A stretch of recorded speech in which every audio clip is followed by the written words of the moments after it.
उदयन और वासवदत्ता। चंद्रवंश के राजकुमार उदयन से एक कहानी शुरू होती है। वो एक लोकप्रिय राजा थे जिसका कुमारियाँ स्वप्न देखा करती थी। उदयन वंश राज्य के राजा थे। उनकी राजधानी का नाम कौशाम्बी था। वे असाधारण साहस के प्रतिमूर्ति होने के साथ साथ एक उत्कृष्ट वीणा वादक भी थे। उनकी मधुर वीणा की धुन जंगली हाथियों को भी वश में कर सकते थे।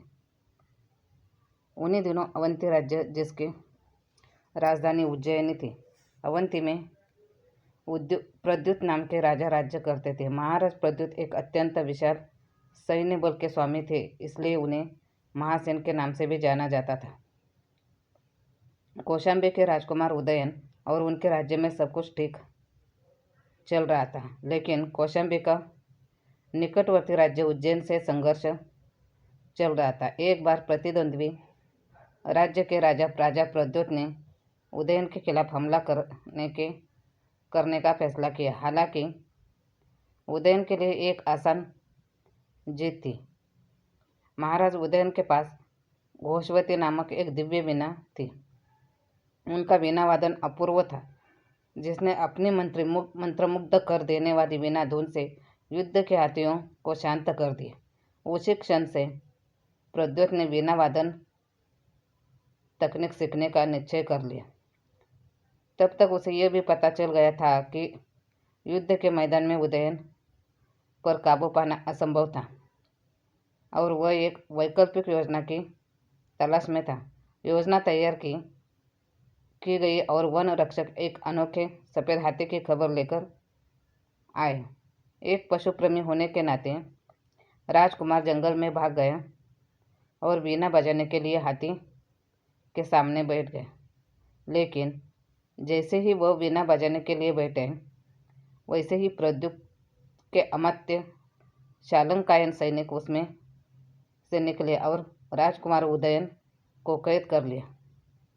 उज्जैन में उतरते ही प्रद्युत ने उसे संगीत की कला सिखाने का आदेश दिया। उदयन इसके लिए सहमत तो हो गए, लेकिन एक शर्त के साथ कि उन्हें अपने गुरु के रूप में स्वीकार करना होगा और उनके साथ सम्मानपूर्वक व्यवहार करना होगा।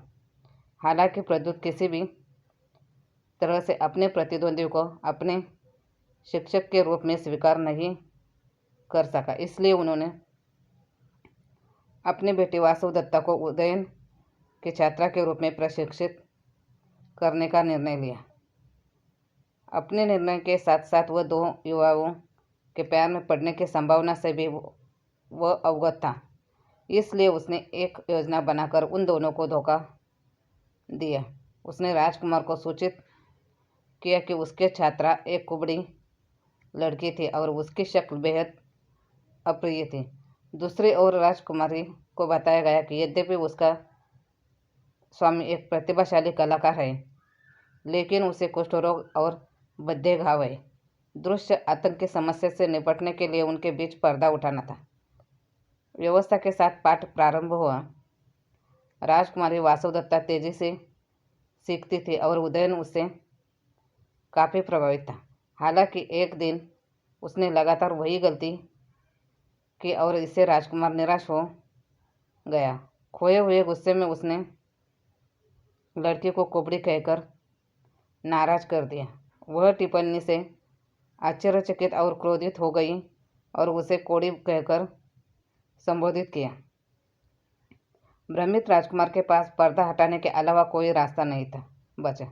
जैसे ही उसने ऐसा किया तो दोनों बिल्कुल आश्चर्यचकित रह गए और एक दूसरे की सुंदरता से दंग रह गए। इस दौरान उदयन और वासवदत्ता में मध्य एक दूसरे के प्रति आसक्ति जागृत हो गई और इधर उदयन के मंत्री योगंधरायन उन्हें कैद से छुड़ाने के प्रयास में थे। योगंधरायन के चातुर्य से उदयन वासवदत्ता को साथ लेकर उज्जैन से निकल भागने में सफल हो गए और कौशाम्बी आकर उन्होंने वासवदत्ता से विवाह कर लिया। उदयन वासवदत्ता के प्रेम में इतने खोए रहने लगे कि उन्हें राजकार्य भूल गए। उदयन ने राजा के रूप में अपने कर्तव्य की उपेक्षा करना शुरू कर दिया और उसके राज्य पर राजा अरुणी ने कब्जा कर लिया। युगंधरायन देश की बिगड़ती स्थिति से चिंतित थे। इस स्थिति का लाभ उठाकर आरुणि नामक उनके क्रूर शत्रु ने उनके राज्य को उनसे छीन लिया।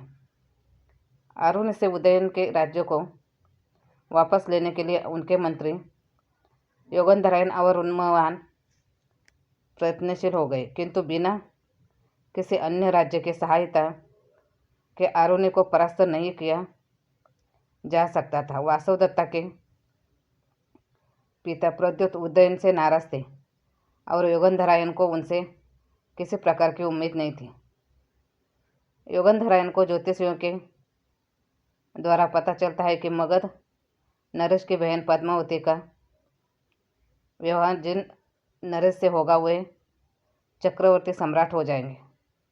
योगंधरायन ने सोचा कि यदि किसी प्रकार से पद्मावती का विवाह उदयन से हो जाए तो उदयन को अवश्य ही उनका वत्स्य राज्य आरुणि से वापस मिल जाएगा, साथ ही वे चक्रवर्ती सम्राट भी बन जाएंगे। योगंधरायन महाराज उदयन के विवाह पद्मावती से करवा देने की अपनी योजना के विषय में वासवदत्ता को बताया। पति की मंगल कामना चाहने वाली वासवदत्ता इस विवाह के लिए राजी हो गई, किंतु योगंधरायन भली बातें जानते थे कि उदयन अपनी पत्नी वासवदत्ता से असीम प्रेम करते हैं और वे अपने दूसरे विवाह के लिए कदापि राजी नहीं होंगे। अतएव उन्होंने वासवदत्ता और एक अन्य मंत्री रुमवान के साथ मिलकर एक योजना बनाई। योजना के अनुसार उदयन को राज परिवार तथा विश्वास पात्र सहयोगियों के साथ लेकर आकेट के लिए वन में भेजा गया, जहाँ वे सभी लोग शिविर में रहने लगे। एक दिन जब उदयन मुर्गा के लिए गए हुए थे, शिविर में आग लगा दी गई। उदयन के वापस लौटने पर रुमवान ने उन्हें बताया कि वासवदत्ता शिविर में लगे आग में फंस गई थी और उन्हें बचाने के लिए योगंधरायन वहां घुसे, जहां पर दोनों ही जल मरे। उदयन इस समाचार से अत्यंत दुखी हुए, किंतु रुमवान तथा अन्य अमात्यों ने अनेक प्रकार से सांत्वना देकर उन्हें संभाला। इधर योगंधरायन वासवदत्ता को साथ लेकर परिवारक के वेश में मगध राजपुत्री पद्मावती के पास पहुंच गए और वासवदत्ता को पद्मावती के पास धरोहर के रूप में रखा गया। अवंतिका यानी कि पद्मावती की विशेष अनुग्रह पात्र बन गई। उन्होंने महाराज उदयन का गुणगान करके पद्मावती को उनके प्रति आकर्षित कर लिया। उदयन दूसरा विवाह नहीं करना चाहते थे, किंतु रुमवान ने उन्हें समझा बुझाकर पद्मावती से विवाह के लिए राजी कर लिया। इस प्रकार उदयन का विवाह पद्मावती के साथ हो गया। विवाह के पश्चात मगध नरेश की सहायता से उदयन ने आरुणि पर आक्रमण कर लिया और उसे परास्त कर अपना राज्य वापस ले लिया।